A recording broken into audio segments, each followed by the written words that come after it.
So it should come as no surprise to us if we know how to derive the natural exponential function, then finding the integral of a natural exponential function is just the reverse of that.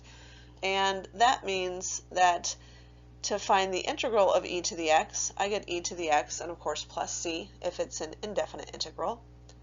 And if my exponent happens to have a derivative, that derivative needs to be included, which means we're going to go back to that use substitution. So let's do some practice. Obviously the first one I've already worked through. If you feel comfortable, work through all three, then press play to see how you did. Otherwise, stick with me. I'm going to start going through these. So again, if I'm integrating, I'm always paying attention to whatever this function is. And usually that function is going to be my u. So I'm taking u is 2x minus 3, which means du equals 2dx. So again, if I have 2 dx, that means I have to multiply by 2 on the inside and take 1/2 of that on the outside. So that's where this comes from, is 1/2 e to the 2x minus 3 times 2 dx. This is now du. I've got my 1/2 on the outside. When I integrate, I get 1/2 eu plus c.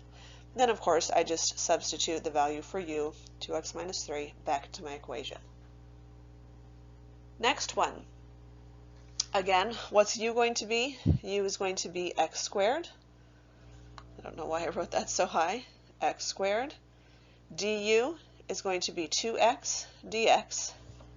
So if I take a look at what I have, I've got e to the x squared, and then I've got a 3x instead of a 2x.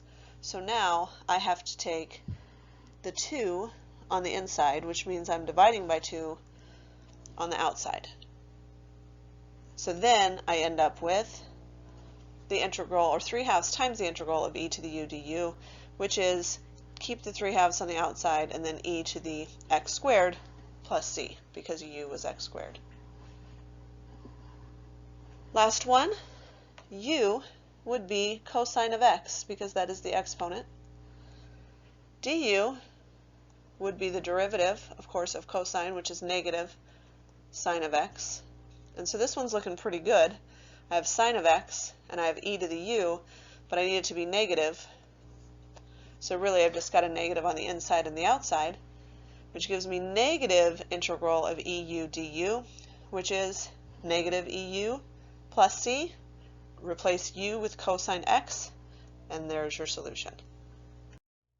Let's finish up by taking a look at some definite integrals as opposed to indefinite integrals.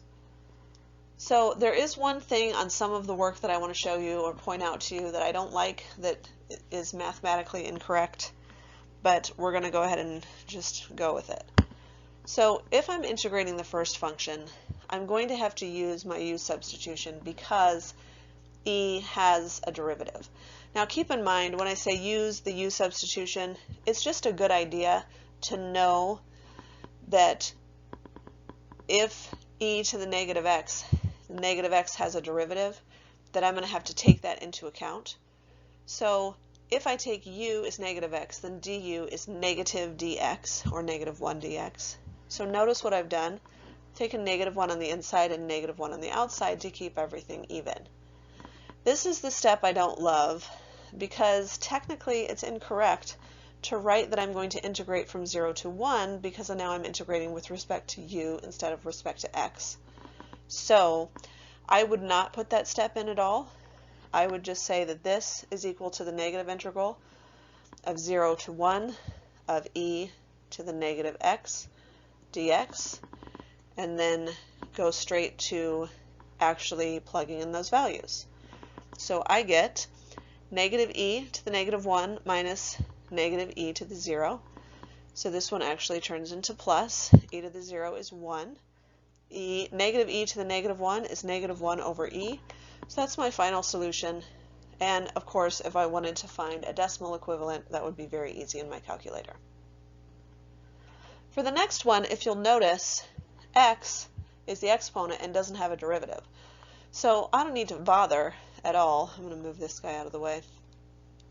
I don't need to bother at all with u or du or any of that, because all I have to do is pop this 2 out to the outside and then say, let's integrate e to the x dx, which is e to the x, from 0 to 1, keep the 2 on the outside, and then of course distribute the 2 when I get to the end. So 2e minus 2, actually either of these would be just fine. And again, if I needed a decimal equivalent, that's easy enough to do in my calculator. Last one, again, u would be, in this case, e to the x, because I'm taking sine of e to the x. Du, because we know the derivative of e to the x is e to the x dx, that worked out really well because I already had an e to the x here. So this is actually the correct way, and again, I wouldn't necessarily actually use the u at all. I would just say that this is equal to the integral from 0 to 1 of sine e x dx, or you can just leave the ex in there. It really doesn't matter, because this is just showing me that I've already taken into account that I need the derivative of e to the x. So then from here, I would take the integral, and the integral of sine is negative cosine e to the x. And then, of course, this would be my exact value, and that would be my approximate solution.